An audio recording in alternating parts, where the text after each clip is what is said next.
اعوذ باللہ من الشیطان اللعین الرجیم بسم اللہ الرحمن الرحیم۔ امیر المؤمنین علی ابن ابی طالب ارشاد فرماتے ہیں، استصبحوا من شعلۃ مصباح واعظ متعظ، با عمل نصیحت کرنے والے کے چراغ سے اپنے چراغ کو روشن کر لو۔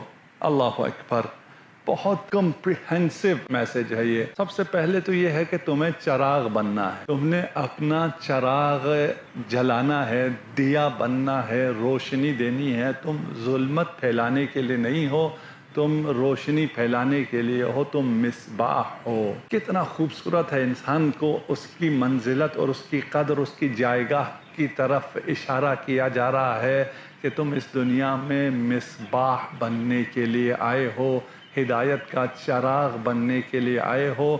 اپنے ہدایت کے اس چراغ کو یقیناً تم ذاتاً چراغ نہیں ہو، تم میں خود ذاتی روشنی نہیں ہے، تم نے اس روشنی کو کہیں سے حاصل کرنا ہے۔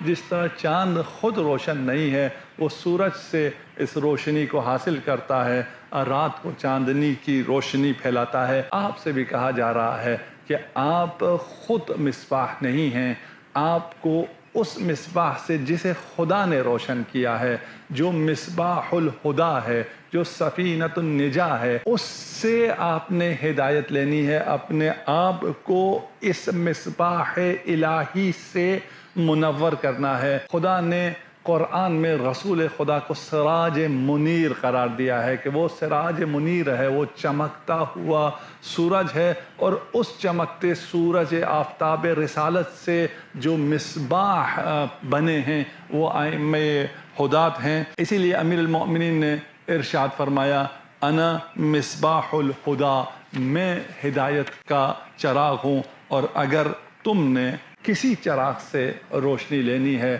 تو وہ چراغ ایسا ہونا چاہیے جو خود سراب نہ ہو، جو خود کہیں دھوکہ نہ ہو، کہیں وہ خود ظلمت نہ ہو اور اپنی ظلمتوں کو چراغ کے نام پر بیچتا نہ ہو۔ تم ہمیشہ حق کے ساتھ رہو، حق کا چراغ بنو۔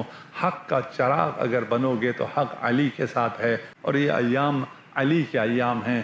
ان ایام میں دشمنان علی کے دشمنوں کو چراغ کے طور پر پیش کرنے کی کوشش کر رہے ہیں، لیکن وہ ظلمت ہیں، انہیں جتنا پیش کیا جائے گا ان کی ظلمت اور ان کی بدکاریوں کے اعلان کا سبب بنے گا۔ اور جو یہ سمجھتے ہیں کہ 22 رجب کو کچھ اعلانات کر کے کچھ ظلمتوں کو مصباح کے طور پر دکھایا جا سکے گا، واللہ ان کی ظلمتوں کا زیادہ تعارف ہوگا۔ پھر گلہ نہ کرنا، اس لیے کہ ان ظلمتوں کا تعارف تم خود کر رہے ہو۔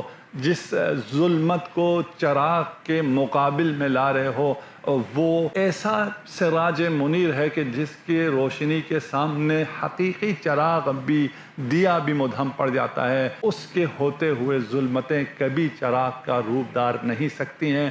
انسان کو بیدار ہونے کی ضرورت ہے، اسے مصباح بننا چاہیے، اور وہ مصباح اور چراغ ہدایت علی ابن ابی طالب سے روشنی لے کر بن سکتا ہے۔